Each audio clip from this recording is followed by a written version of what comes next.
we're going to be talking how do we go from having unproductive teams or teams that are productive but not as productive as we would like to a flow.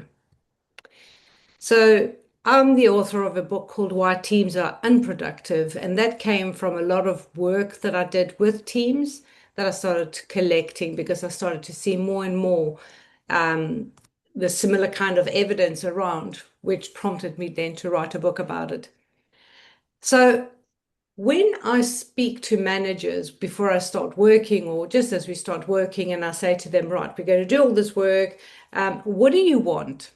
So they say to me they want accountability in their staffs. In other words, that their staff just get on and do the job and they're accountable and they get results. They would like to have clear communication, which presupposes that what they get from their teams isn't clear and concise.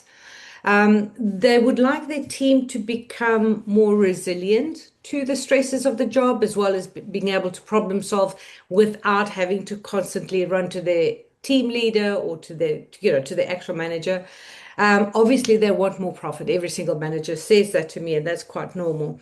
The other thing, which is a clear sign of lower productivity, is they want a reduced stress in the team and lower absenteeism.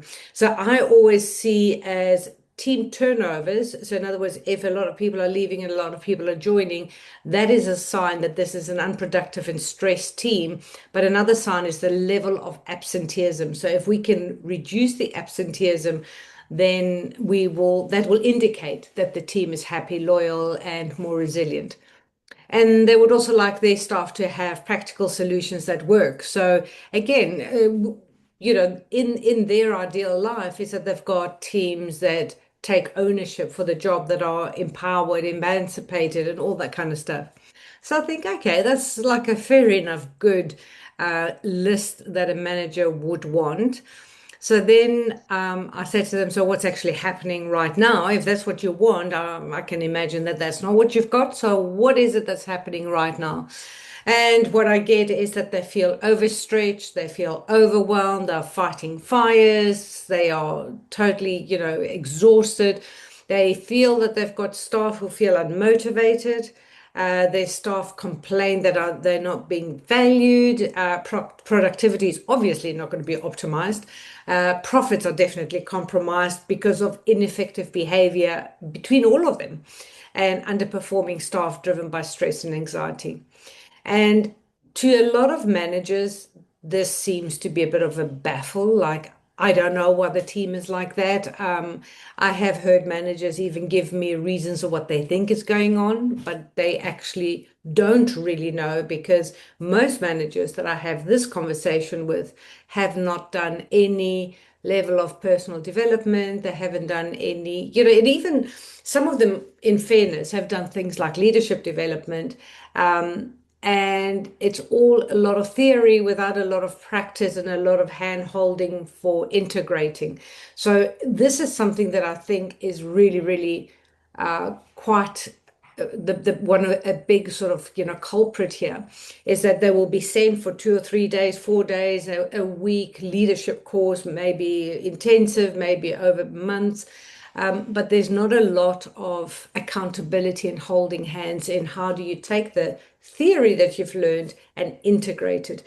Because what I've seen with a lot of managers is, for instance, I will teach them communication skills. Then they have a huge big meeting. And then when I meet them again, I go, how did it go? Knowing what you know.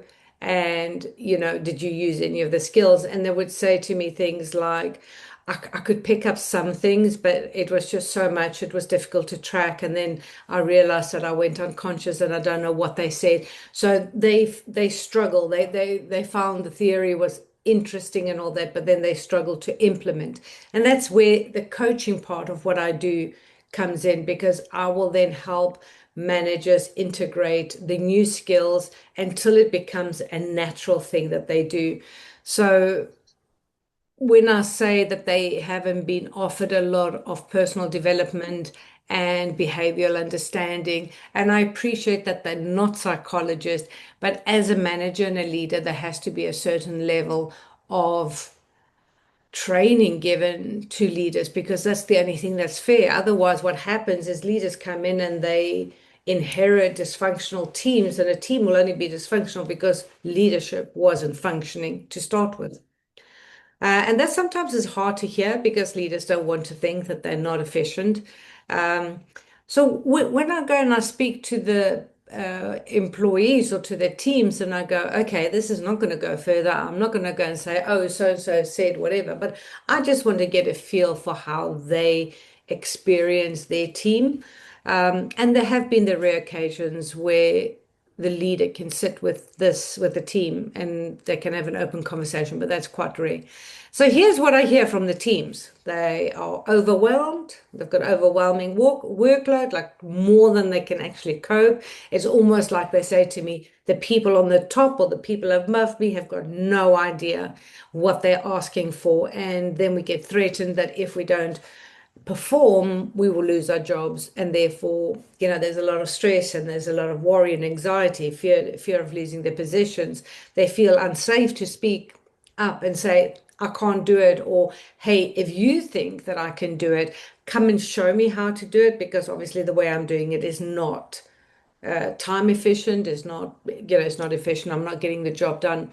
They feel very misunderstood, and to the point where they go, well, what's the point of going and speaking to my boss? He doesn't understand me anyway, and he's not going to, he's going to judge me and criticize me as being inefficient rather than, I need some support.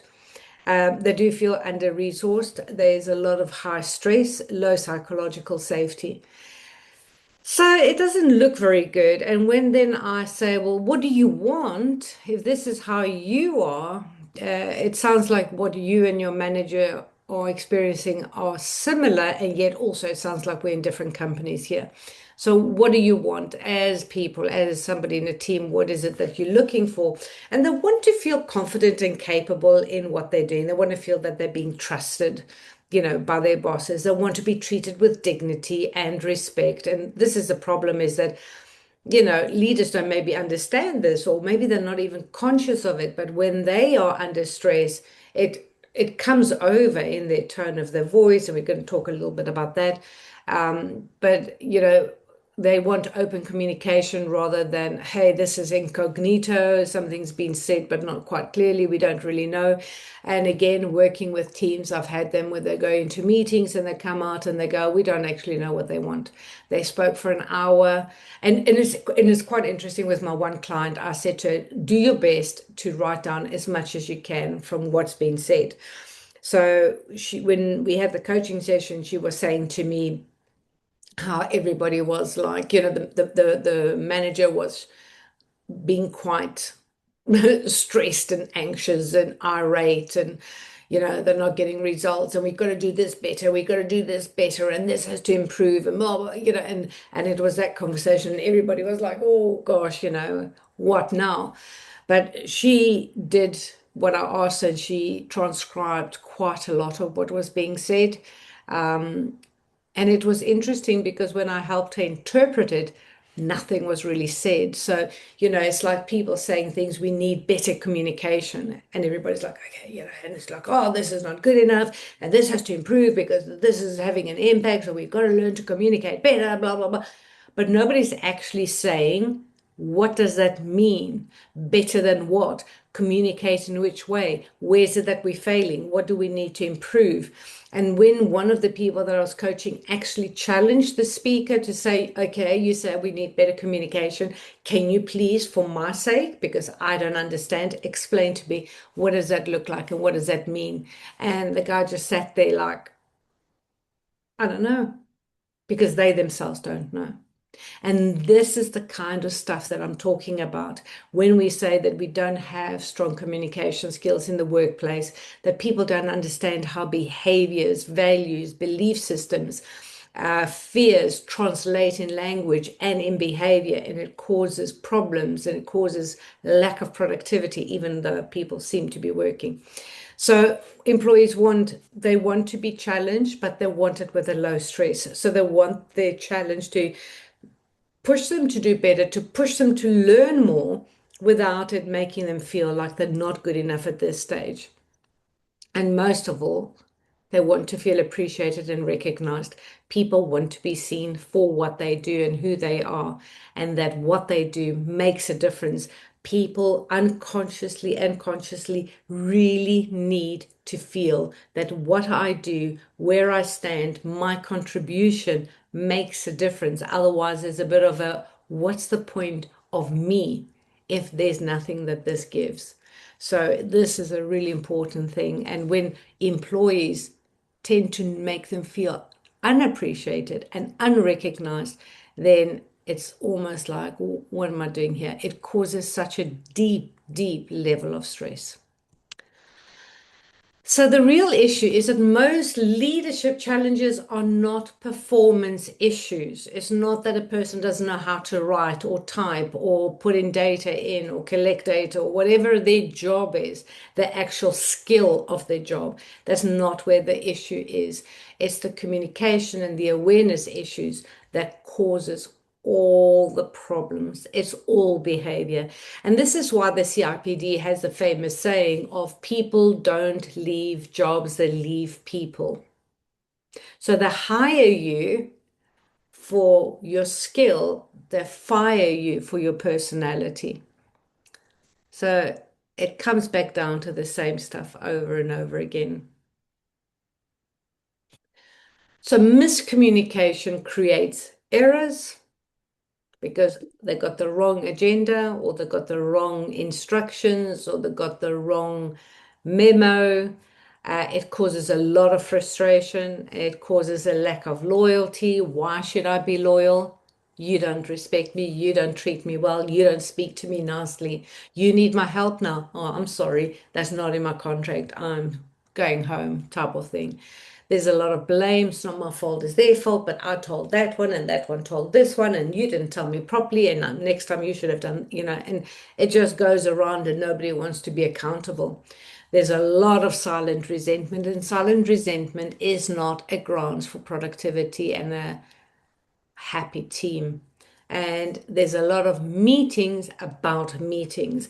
I have sat in a lot of meetings. I've also facilitated a lot of meetings with leaders where people go right off the tangent and then the whole team gets hooked up on that. And right at the end, it's like, oh, we didn't get to resolve the reason we had this meeting. So now we have to have another meeting for the meeting that it's a mess. It's a mess. So communication, and this is again, because people will show me or will defend themselves when I have this conversation with managers. They'll defend themselves as to, oh, but I do this and I do this and I said this and I'm very careful not to say this and not to say this. However, it's not just words. Verbal is what I said, but non-verbal is your tone, is your body language, is your micro expressions of the face, it's the speed, it's all of that kind of stuff. And when they did a big study, and I know that the traditional sort of communication model will say that words are 7%, and then the non-verbal being the body and the tone are 93%. They later on proved that that wasn't an accurate kind of model. So when they redid the model and they looked into it and made it a proper strong model, it still proved that 60 to 80% of communication is non-verbal. So when you are feeling anxious, when you are feeling, oh my God, this team is rubbish, when you're thinking, oh, this is going to be so difficult and blah, blah, whatever it is that you think and feel, even though you may be using words that are, yes, I believe in the team, yes, we're going to do this, the tone, the voice, the body language, the face expression will communicate something completely different. And therefore, there'll be an incongruency that the team unconsciously, without being able to tell you, oh, it's, he did this with his nose and this with his hand and whatever, they will just not feel like it's right. And that will cause mistrust and something is wrong kind of feeling inside of them. When we communicate, we naturally, this is normal, we delete information, we distort information, and we generalize information, which means that everything that is being said isn't everything that everybody's hearing. And because we on the unconscious level have all the information. We kind of assume that we have communicated well.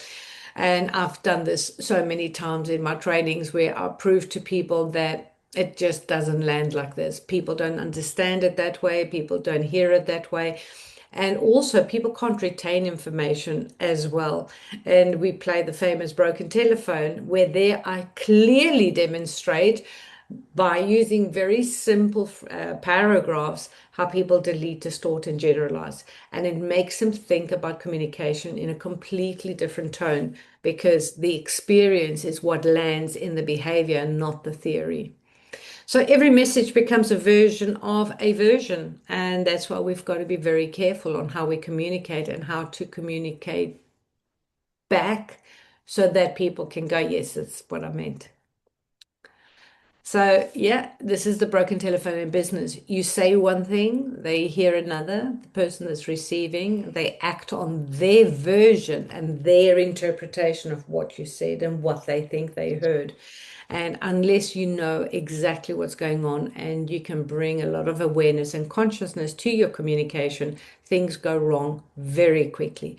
And things go wrong very quickly when you're emailing and when you're texting, because there the tone is missing, and therefore people fill in the blanks with what they think your tone was. So if they think that you're annoyed, they will read something with a different tone to what you intended. So it always gets very tricky to do it this way. And I always say, and this is also something in NLP that we always talk about, that the responsibility for the successful communication lies with the communicator. So if someone didn't understand what you said, it's not because they're stupid or they weren't paying attention or they whatever it is. It's because you didn't do your job properly to communicate well. And that's what it comes down to. You have to know enough about the person that you're standing in front of to communicate in a way that your message, the thing that you want them to get, lands, and it lands accurately. So if we do the broken telephone and we speak unconsciously, the result will be mistakes that cost money. I've seen so many of those. Frustrations that build among the team and between the team and the managers, and trust erodes in all directions. And if you don't have trust, there's no loyalty, there's no accountability. People just don't care. And if you ask them why they don't care, it's because, well, my manager doesn't care about me. So why should I be the one that cares when they don't? That's a fair enough statement, I'd say. So appreciation is not optional. So when effort is not recognized, anxiety increases because people think, well, maybe I'm going to get fired today. And I've seen this as well, that because they don't feel appreciated, they feel like at the first opportunity, they will get fired and they're scared of that. Creativity decreases because they're busy worrying. When somebody's in high stress, they're in survival mode. And if you understand from a neurological point of view what happens to somebody in survival, everything narrows down. You have narrow vision and you're constantly looking for danger. You're not opening your vision both internally and externally, where you have your creativity because you're so busy worrying about your survival. Therefore, productivity does drop. I have seen people that are worried that their boss is going to fire them because they don't get any appreciation, they don't get recognition, they don't get much of anything. And because they're worried that they're going to get fired or let go, or whatever the term is, um, whatever they're doing takes them twice as long. So they're still doing everything, but it just takes them twice as long because they're second guessing themselves, they're second guessing every decision, every step that they're taking, and therefore it takes them twice as long to do anything. And of course, the loyalty weakens massively, and you just don't have loyalty. So appreciation is not optional, and the way the recognition, what that triggers is safety. A person feels safe to go to work, safe to make a mistake, safe to contribute to ideas and problem solving. They feel a belonging. They feel that this is my other family. They feel there's an engagement. They feel there's trust. They feel like if something happens, they've got my back. I'm I'm safe. Where I'm standing is okay. And this is what, appreciation will give you. So, motivational traits is a very, very interesting kind of thing to know. And it surprises me time and time again that when I work with leaders, they don't understand this piece, or they understand it kind of loosely, but they don't understand it very, very specifically. That as a leader, you need to understand your motivational traits, what motivates you, as well as what motivates your team, because that will help you understand how to speak to them, how to treat them, what to expect from them, what motivates them, and therefore how to inspire them. So we have in every team fast decision makers and cautious thinkers. Both of them are needed, both of them have a place. But usually, because this is again unconscious kind of thinking, a fast decision maker thinks that another fast decision maker is great because we are similar. So the unconscious mind goes, if you are similar to me, that means you must be okay. If you're very different to me, there must be something wrong with you. And therefore, we are looking again for the danger. So we are equipped, we built our neurology is always looking out for danger. So if something is not like what we understand or recognize, we think it's wrong. And therefore, we become alert. So, therefore, a fast decision maker will think that a cautious thinker, there's something wrong with them. Like, why can't they come up with answers as quickly as me? What's wrong with you? I can do it. Joe can do it. Mary can do it. What's wrong with you? And I've seen this.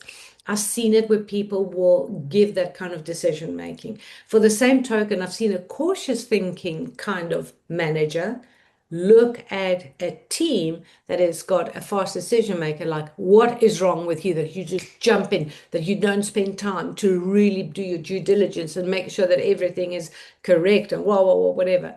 Whereas the fast decision maker will think that his manager is just old school and is missing out on opportunities and blah blah blah. So you need to understand these differences in people and know how to speak and motivate people, because that's when you're going to get the best outcomes. Some people move towards goals and some people move away. Again, you need both. The one will think that the other one is like, oh my God, you're a scary cat. You just won't take a chance. The other ones will think that you jump into the fire before you think about it. That's not good either. Again, without the learning and the understanding of what we are and what that brings to the table, the one will think the other one is wrong. Some people have got big picture, some people are very, very fine focused. Again, needed. The leader needs to be the big picture, but the guy that is putting the final screw that will hold the wheel or the engine in needs to know that all the screws are in, that there's the 27, not 20 screws, 27 screws, and they're all been tightened. I used to work for South African Airways and I was in the airline 5 months. I was very early days for me. I was young and we were flying down to Durban on an Airbus 300. It had just come out of the hangars. It had a major service and all that. And we went down to Durban. Everything was fine. When we left Durban, as we took off, it just, I don't know, it's like driving a car. You just know when your car's not okay. And I remember looking at my cabin controller and went like, oh, what's going on? And he went, oh, I don't know. We carried on. Next thing, everything on the aeroplane shut down. And when everything came back up, the one engine wasn't working, and we straight away dived back towards Durban. Anyway, the short story of it, we did survive. Obviously, I'm here to tell the tale. However, it came out of the hangars, and where the back of part of the engine is supposed to be screwed onto the engine, it wasn't. The screws weren't tightened. So what happened when we flew down to Durban, with all the vibration and the flying, the screws just popped off. And then when we took off out of Durban, if more screws popped off because takeoff needs a lot of thrust, and it pulled the engine out. It didn't pull it off, but it caused hot air to come in that set off all the fire alarms. When we landed back in Durban, there were 5 screws. Obviously, these are big bolts, but there were 5 bolts that were loose that were still holding that part of the engine to the main part of the engine. Now, the reality is that it could have flown, but because it would have fallen off without us knowing that it was about to fall, and therefore there wouldn't have been time to adjust the balance, we would have gone into a spin and probably crashed. We needed the detailed person to go and check on that. We didn't need the big picture that looks and goes, the aeroplane's fine, it can go. That's what I'm talking. You need both people in every situation. And then, of course, we've got the you judge me or I judge me. The you judge me is the people that I externally reference and they're constantly needing feedback from somebody else. Whereas I judge me, I'm internally referenced, would mean that I know if I've done a job well done. And we need to understand who your team members are, because if they're externally referenced and you aren't, your natural default would be, if I know if I'm doing a good job, I expect somebody else to know too. And therefore you don't give feedback. And that feedback can create a lot of anxiety and stress in somebody. So motivational traits are something that we need to all know when we are in leadership positions. And it just gobsmacks me when people don't know this. So again, it's what causes problems in unproductive teams. Leadership requires flexibility. And yes, you need to have a certain level of understanding of behavior or psychology so that you are able to manage your team to their best and grow them to become amazing team members.